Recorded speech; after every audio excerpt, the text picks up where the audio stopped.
Hi, I'm Rochelle. We are going to talk about overcoming burnout as if for professionals without leaving the job. And please watch this before you leave the job because that might not be necessary. It might also not fix the problem. So let's talk about burnout a little bit. But first, let me introduce myself. If you're new to me, my name is Rochelle Walsh, and I've been a complex trauma therapist for over 20 years. I help women go from overwhelmed to calm and confident now in my 90-day joyful and present coaching program. So I use a neuroscience-based approach. So we're going to talk about burnout. First of all, talk to you about some of the things that are really important to understand if you want to fix this problem. So we know that burnout is kind of a real epidemic right now. Some studies will say, 55% of women report being burnout in their professional careers. And so we want to take a look at this. So I think a lot of times what we tend to do with burnout is look at toxic work environments. And I'm not going to debate that sometimes there are toxic work environments. And yet, here's why you should watch this before you leave the job. So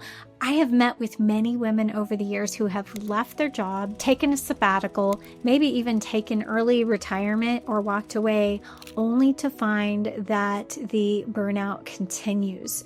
Or they're a teacher and during the summer, they spend their summer going to medical appointments because even though they get a respite from the work they're doing, it follows them. So burnout really happens internally. Yes, there may be some external factors and often are, but there's so much we can control on the inside. And so I'm going to give you some insights into those things. So first of all, there's been a stress, right? That might have come with the job, or someone may say, I have my whole life been a high achiever, meaning that I felt like I always needed to do more, or it wasn't easy to let myself rest, or I had a very perfectionistic attitude towards things. So it might have been something that's been going on for a long time internally, or there might have been external stressors in the work environment. So either way, burnout, the first stage is that there is stress. There's stress that comes up. And in the next stage, people kind of adapt to that. So it just becomes the way they are, that they are high stressed or anxious or a worrier, or they are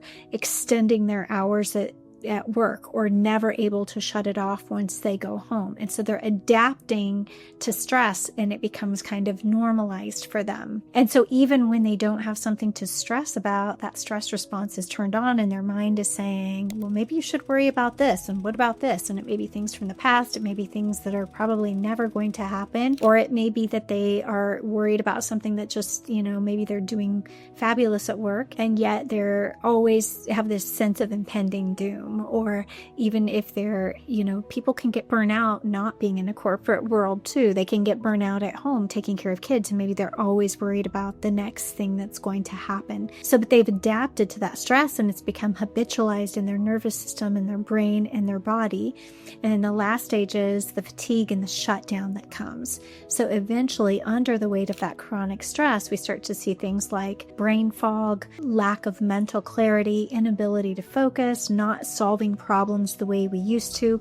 We also can see things like it taking a toll on the body. So maybe there's autoimmunity popping up, gut issues, migraines, increased sensitivity to food, just things that come up as a result of that chronic stress. And then the person gets to kind of this shutdown place where they feel like they're all of a sudden wanting to cut corners at work. They wake up already exhausted, not facing the day with the enthusiasm and drive, but more the pressure to perform and the stress, and they can almost feel immobilized by it. Like they get cloudy, they feel disconnected, not only disconnected from maybe what they're doing professionally, but they can be disconnected from the people they love. Like they just don't have the energy to want to engage or take a walk. At the end of the day, they're ready to just isolate and go to their room, even though their mind and their heart really wants to be able to engage or take a walk or play a game or be the mom, wife, sister, friend, neighbor that they have in their mind is who they want to be, but they just don't have the energy for it because they get to this shutdown.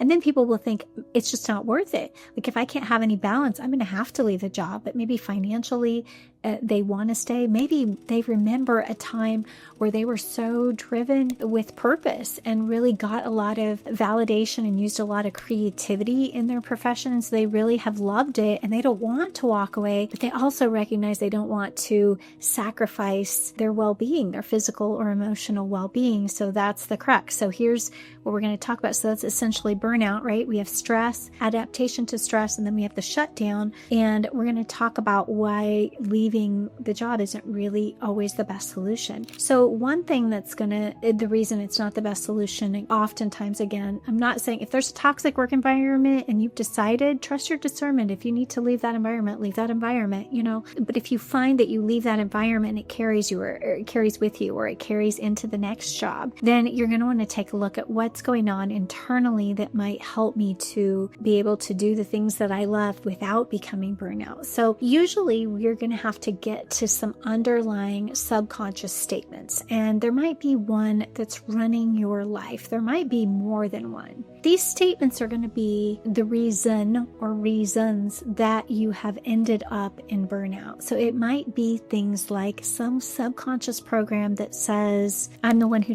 has to take care of everything, or you have to be perfect, or it's not okay to relax, or productivity gives me worth, or something bad is about to happen. I have to always be on guard. It's not okay to be vulnerable. It's not okay to let me receive, or I should never say no. I need to always do more, or I could always do better. And so a lot of times what it is again, there is a statement or a cluster of statement that allows you to succeed in what you're doing and do things well, but it gets in the way when you're trying to have balance.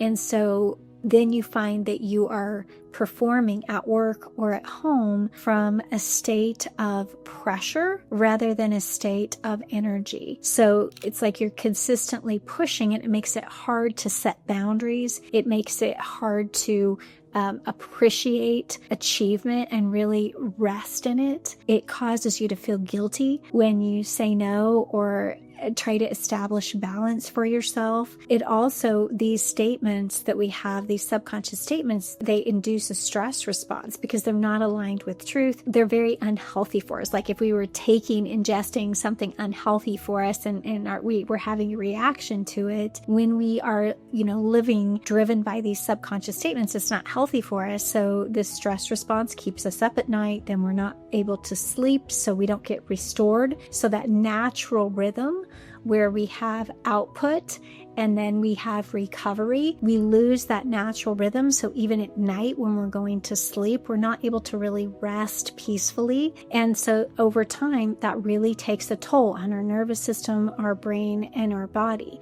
And so getting to these subconscious drivers allows us to be able to then pattern our lives in a way that has balance, that boundaries are easier, that we have an internal warmth and internal compassion.